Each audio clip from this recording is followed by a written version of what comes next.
Let me see if I got this right. You fell off the wagon, you cheated on your low carb keto regimen, and now you're kicking your butt, right? You regret it, got some physiological manifestations, some symptoms kicking through, and you want to know how best to overcome it or to recover from it. You're going to enjoy this video.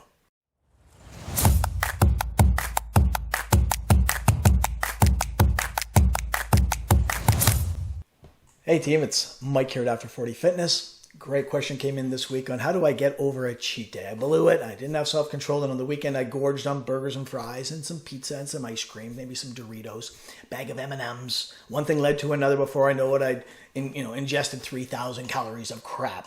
You're going to enjoy this video. If you've ever been in that situation, and let's face it, you're going to find out most of us have, in fact, not all of us. That's a great question, and there are some things you can do. So let me deal with that in this video. By the way, if this is your first time to my channel or you haven't yet, please do subscribe. Right, hit the bell icon and for notifications. I am putting out 2 or 3 videos a week right now. Most are of a low carb keto fasting nature. I do throw in some workouts, some HIIT style workouts, and you'll know by the title if that's of interest to you. So this topic then of cheating, what I want to do is let's talk about it very quickly, set some context, and then I'm going to give you some tips and tricks to get back on the wagon fast. What's worked for my clients, for myself as well, over almost 3 decades of teaching a low carb, first an Atkins lifestyle, and now of course keto. On that note, let's talk about what it is and what it isn't a cheat day. First of all, it's not the end of the world. You know this. You cheated, you'll recover, you hopefully will learn a lesson, though that's up to you. That's a very personal thing. But you'll carry on, right? You'll persevere. So I'm going to recommend first thing you don't do is dwell on it, right? Let's just consider it a thing that happened. It's in the past now, and we'll move forward. So this is more going to be a sermon of encouragement and forgiveness and hope. Let's look at it that way. Second, you need to know that fighting against cheating is to fight against thousands of years of genetics. That's probably the best way to put it. If you think back to the pre-industrial age, people ate by the calendar. Depending on their locale, they would eat by the calendar. In fact, in temperate climates, they would eat as things became ripe. Right, think about it for a second. Figs, I don't know if you know this, let's say in the Middle East, figs come ripe in June and in August. So guess what happened? In June and August, they gorged. How about apples, right? Every fall, every September, October, the apple orchards would light up, and guess what people did? They went and ate a bushel of apples at a time, sat under the tree for 2 days in a sugar coma, right? Oranges, they're more of a year-round, but the best oranges, right, are November, December. So if you lived anywhere where they can produce oranges, November, December, guess what you did? Fructose coma. Let's face it, that's genetics, that's epigenetics, that's our DNA, and you're trying to fight that by sticking to a regimen that calls for zero cheating. That's not really fair, and yet we do that, right? So I'm going to give you some ammo, though, on how best to recover, the quickest and the most effective way to overcome that. Last, I want you to know that cheating is that negative term that we don't like. There's a lot of negativity around cheating. In fact, it has total emotional stigma attached to cheating, whether it's in a relationship or on a test or on a diet regimen. Cheating is a negative. Don't ever think you can use cheating and fool your subconscious in a positive way. In fact, I saw someone the other day, and I'll show this little description. There's a couple of definitions where people use cheating, a planned cheating day. Don't do that. Okay, you can't do that. Your psyche only hears the negative of cheating. You can't plan a cheat. I don't know if you're married or not, but it's because I go out and I plan a cheat on my wife doesn't mean I'm going to get away with it, right? It's still a negative, make no mistake. She lets me know that all the time. I'm going to set the stage first by referring to something Dr. Berg says. He refers to the damage of the resulting insulin spike from a cheat day. So if you ever follow Dr. Berg's preachings or his teaching, he'll talk about the negativity to the impact to your whole body and how it's negative from a cheat. He'll throw up things like your arteries, your kidneys, your brain, your eyes. Not at all true. Make no mistake. Yes, there is a downside to chronically high, pathologically high insulin. We know that, right? If you're in the low carb space at all for any period of time, you know that chronically high insulin is a problem. None of those things, none of those negativity, none of those physiological impacts that are damaging to our body happen from an acute, temporary, short, high insulin spike. In fact, as far as the commonality of cheating, I saw the other day on Instagram, Dr. Mike Diamond he has like 500,000 followers on Instagram, but he did a poll, and of the people who responded to the poll, just more than 80% admitted to having cheat days, to having fallen off the wagon. 80%. So 4 to 5 of your family and friends, if they're on a low-carb regimen or a keto regimen, they're falling prey to this as well. 4 to 5. So do me a favor, this video, when I'm done, when you enjoy it, this is one you're going to want to share. Post it in your social media groups when someone talks about cheating. And my God, anybody you care about, make sure you send the link to them. Number one, by far and away, the best way to deal with those extra calories is training. Particularly resistance training, but any training. We'll talk about some of the other methods as well. And not to mention, when it comes to resistance training, weight training, or HIIT, there's this beautiful thing called the afterburn effect, which means you are now burning excess calories, all right, excess glucose for the next 12 to 14 hours. I shouldn't say excess calories or excess carbs. It's extra energy, and it could be from fat once your glucose and glycogen stores are used up. Right? The actual technical term for the afterburn effect, I love that term as a trainer, is the afterburn effect. Sounds groovy, the afterburn effect. But the actual technical name is this thing called EPOC. Have you ever heard that? EPOC stands for the excess post-exercise oxygen consumption. And it's a direct indicator of how much energy we continue to burn at a higher rate for the next 12 to 14-ish hours, depending on the intensity of your workout. So I therefore earn my refeed days. Again, I'm going to use that term refeed. And refeed, just so you know, is planned cheat days, if you will. And again, that doesn't go together. Planned and cheat is an oxymoron. But the term for that is a refeed. As soon as you plan cyclical keto high carb days, now you're talking, in my opinion, about refeed. You may hear them called other things high carb days. I like the term refeed. Refeed, to me and my clients, we all use the term refeed. We all plan our refeeds for the same days, and we'll talk about that in a second. So I do earn my refeeds, and that means that on the day of a refeed, man, I hit the gym hard that day.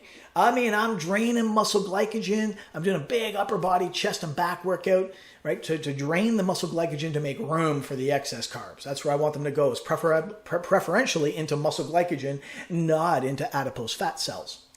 All right, that's a big one. Now, the next day, just so you know, training fits on both ends, before a workout and after. And now after, the next morning, I always do legs.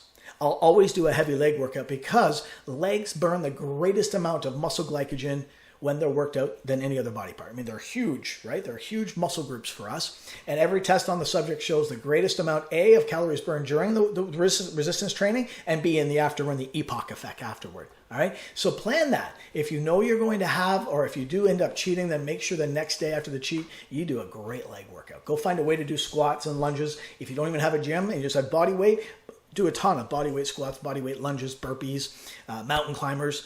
Give your lower body the workout it needs to use up that glycogen and make room for it ASAP, right? Good. Second, number two, goes hand in hand with training, but it's a different kind of training. It is cardio. I don't mind telling you, a good 30 minutes of steady state cardio will burn a ton as well. All right, you're going to get some good fat going, and any of that carbs that overnight was stored as fat, you can now liberate. All right, and so while I'm partial to the first option of either resistance training and or HIIT in the form of, again, body weight squats and body weight lunges, etc., then steady state cardio is next on that list. But it needs to be something that does give you a bit of an elevated heart rate. Don't think you can go for a walk. Walking does not burn, or light, bicycle ride around the town, or a swim. All great for conditioning, but does not truly in any way, shape, or form challenge your cardiovascular, cardiopulmonary systems. You need to do something that at least get your heart rate up over 100, maybe 120, and stay there for a half hour. Now, number three, fasting. Fasting is awesome. Again, the goal being here to use up excess carbs, reduce muscle glycogen, not to mention liver glycogen, right? Get your glycogen levels back down to a level where we can get into a fasted state, whereby we start using fatty acids again. So any of the molecules that are converted into fat, right? Any of those glucose molecules, we want to get them back into circulation and used up as quick as possible. And second to training in that regard is fasting. Now, for me personally, I don't know about you, and you have to test this yourself. When I have a refeed day, and I mean, my refeeds are gorgeous. I have 2,000 to 3,000 calories in my refeed. I'm always still back in ketosis by noon the next day. It's not this long thing. Dr. Berg occasionally will say, well, it'll kick you out of ketosis for 3 or 4 days. Utter nonsense. All right. Only takes as long as it takes for you to get your glucose level back down below a threshold when your body no longer has ready glucose and you're back into fat burning mode. And for me, it's always noon the next day. I always test at noon the next day after a refeed the day before, and I'm always in ketosis at noon the next day. So don't think for a second it's this long drawn out process. Of course, now it could be longer for you if you don't do as I suggest and fast and then have a fasted workout the day following a cheat. But that's by far the best. Those two things. Don't eat before noon, and in that window before noon, get a workout in, and preferably something intense. That will get rid of all the excess glucose that's floating around in your system and put you right back into fat burning mode. You have to be. You have to be. Glucose, here, I'm going to show you an image. Just so you know, look at that. 3 hours, 4 hours max, and you are back in fat burning mode because your glucose has dropped and your insulin has dropped. And at that point, glucagon goes up and you're back in fat burning mode. Don't think for a second that a cheat of any kind, not even a full day, takes more than a day to recover from. That's physically impossible. What do you think you're going to burn? What do you think what happens when your glucose drops back down and it's back down to normal fasted levels? What are you burning now for energy? Because there's not enough glucose. Got to be fat. It's got to be fat. And the byproduct of burning fatty acids, as you know, is ketones. I want to mention something else about eating disorders. Again, this goes back to cheating. Okay, if you cheat and then you punish yourself with a fast the next day, don't do that. Please don't do that. That is using fasting as a punishment or in response to a cheat day. That's reactive. And I'm going to tell you something. If you are only fasting as a penance for cheating, that is the definition of an eating disorder. Don't do that. I would rather you just went back to keto and you didn't punish yourself with a fast. That is entirely the wrong mindset. Okay, please, people much smarter than me psychologically who are doctors in this field will turn around and say, don't do that. That is an eating disorder if you punish yourself. However, again, we're going to talk about refeeding in a minute and how you can plan it with a fast. That's different. That's psychologically not damaging. I'm going to finish off this topic though with supplements. So when it comes to supplements, as you know, there are a bunch that can assist with blood glucose. If you don't know this, you're going to really like this section. Number one, clearing away every one of you needs to have in your pantry, apple cider vinegar. I'd like to show you a study very quickly on apple cider vinegar. It's really interesting. Look at this one here in diabetes care. Vinegar improves insulin sensitivity to a high carb meal. Now, what's most profound is I did this study. Look at this. It included 30 people. Some were insulin sensitive, so normal control people. Some were insulin resistant, and others were type 2 diabetics. So they really did a good job of covering the spread, right? Normal, insulin resistant, so pre-diabetes, and then type 2 diabetics. What they did, though, was fasting subjects were randomly assigned to consume either vinegar or a placebo. And then after a 2-minute delay, a test meal consisting of 87 grams of carbs. And notice what was the response? Vinegar ingestion raised whole body insulin sensitivity during the 60-minute post-meal interval by 34%. Okay? Now, as far as apple cider vinegar is a must-have. You make sure you have apple cider vinegar, and just prior to carbs, this is what they did, 2 minutes prior. You can see how potent that is. I do the same thing again the following morning. Next up is chromium. Chromium is this essential minerals most commonly found in a combined form called chromium picolinate. So you may see chromium picolinate in any of your health food stores. You'll notice that chromium increases insulin binding to cells, insulin receptor numbers, and activates something called IRK, which is insulin receptor kinase. So this chromium is really cool. It actually has a mechanism whereby it can bypass insulin to pull glucose into a cell. Okay, so chromium is very good. So I will tell you this, chromium is very strong. You actually don't need more than 1 milligram. In fact, it's more often than not sold in micrograms, 200, 300, 400 micrograms, and you never want to exceed 1 milligram. So you may want to take that as well. Again, same idea as apple cider vinegar will improve with shuttling glucose into cells to reduce your glucose level. There's a study here showing that chromium picolinate improves insulin sensitivity in obese subjects. These women happen to have PCOS. But I want you to notice that trivalent chromium, in this case again 1 milligram as chromium picolinate given without change, caused a 38% mean improvement in glucose disposal. By the way, I should comment on this term. I want to use this one again in a minute. Glucose disposal is interesting. That's not what you think. Glucose disposal refers to how much glucose ends up in muscle glycogen. So if you ever hear that term, glucose disposal, it means not as fat, but as stored as muscle glycogen for ready energy. This is what we want. We don't want to go to fat. We want to go into our muscle cells to use as energy and get used up as quick as humanly possible. That's glucose disposal. But again, just like ACV, a 38% mean improvement in glucose disposal. So great to know, right? Berberine. Berberine is one you need to look up. Berberine, for example, you notice in this image the efficacy of berberine in patients with type 2 diabetes compared with metformin. Berberine exhibited an identical effect on regulation of glucose, such as HbA1c, FBG, PGB, and fasting insulin, and postprandial or after a meal insulin. Right? Berberine is in some ways, and look at that, as far as the regulation of lipid, of fat burning, berberine's activity is better than metformin. Right? So berberine is a must-have. So if you're going to end up planning a refeed, then you want to have berberine on hand. And then after berberine, ALA. ALA, also known as alpha lipoic acid. In all trials, research shows it may also improve insulin sensitivity, lower blood sugar and cholesterol, improve blood vessel tone, and decrease inflammation. So ALA, berberine, and ACV, it needs to be in your toolkit every time you decide you're going to have more carbs than you're allowed. I'm not a doctor. I'm a personal trainer. I'm a coach. I'm a boot camp coach. But what I want you to do is, if you have any doubt about these, talk to your pharmacy or talk to your GP. Right? You need to just double check everything I tell you. But what I can tell you is, as far as RDAs go, what is considered safe for general use. And when it comes to ALA, a couple hundred milligrams is fine. When it comes to berberine, 500 milligrams is considered the minimum effective dose. 500 milligrams, so jot that down. ALA, a couple hundred milligrams, 300 at most for ALA. For berberine, no less than 500 milligrams. And I personally take 500 a couple of times a day to get to a full gram.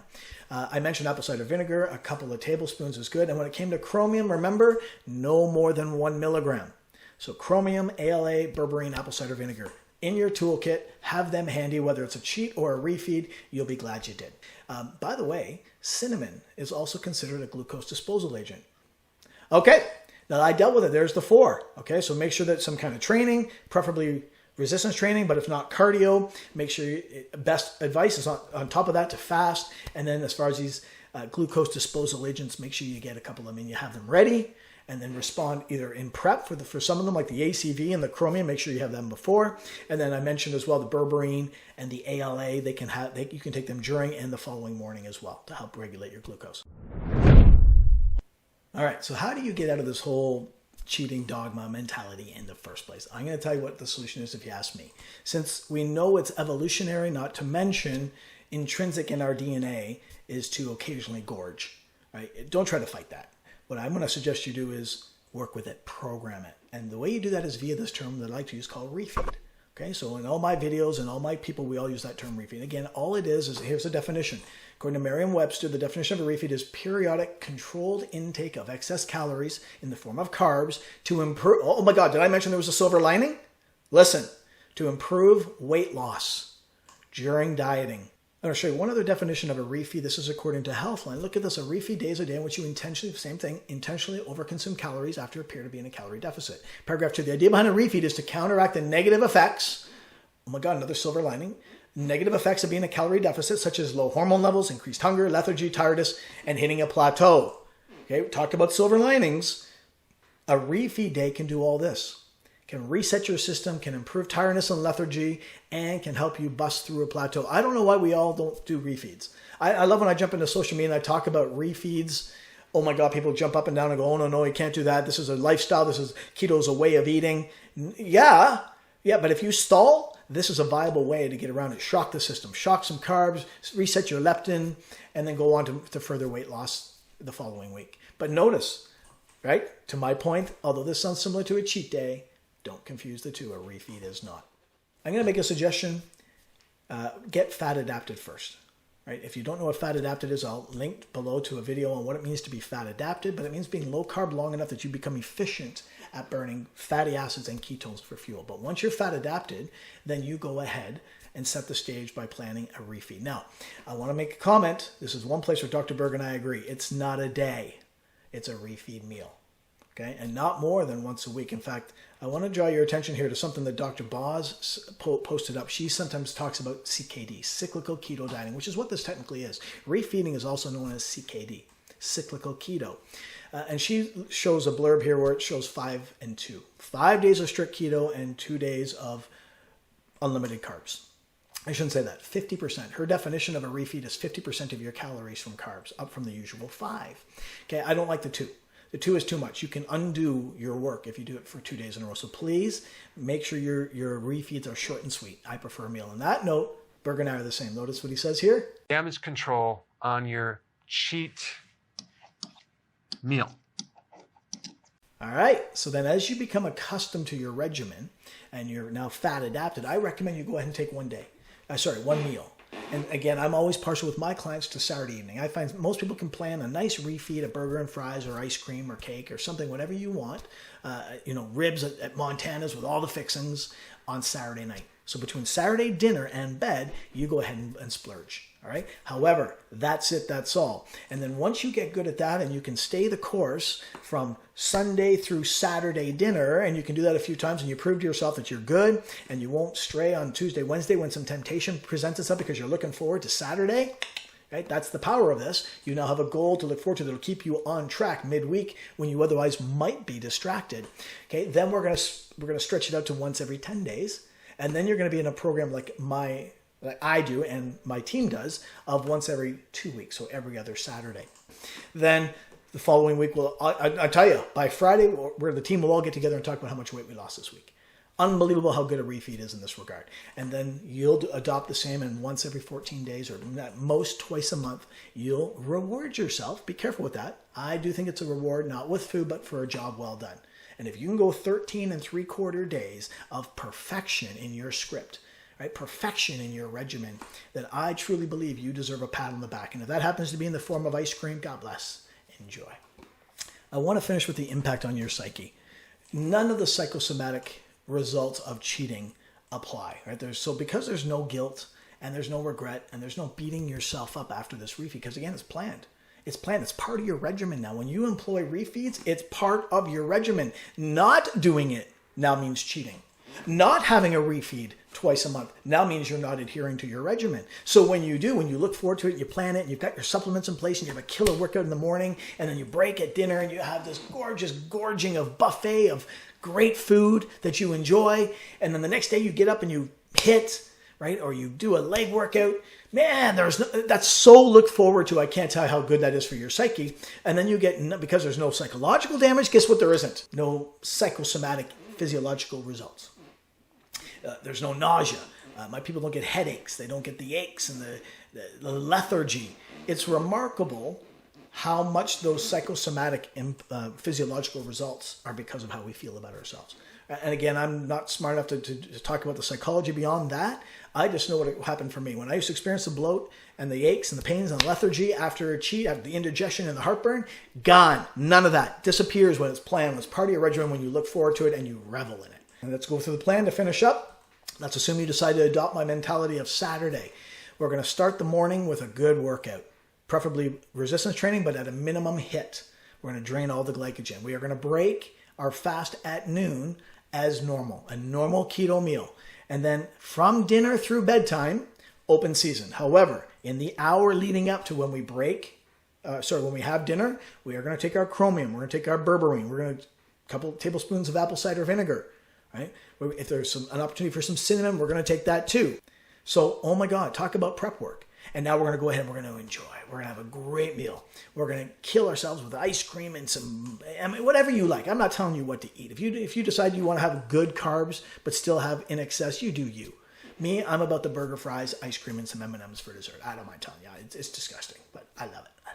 Okay, now the next morning, Sunday morning, I'm going to get up and I'm going to do resistance training. I'm going to do a boot camp, some HIIT with the team. I'm going to get me a sick pump, and then I'm going to fast till noon. I'm going to break my meal with a whey smoothie at noon. Maybe an hour later, I'm going to have a good meal, some meat, some vegetable, maybe a nice salad, and then I'm going to have dinner with the family, a nice keto dinner to finish off Sunday. And by Monday, back to normal, zero side effects.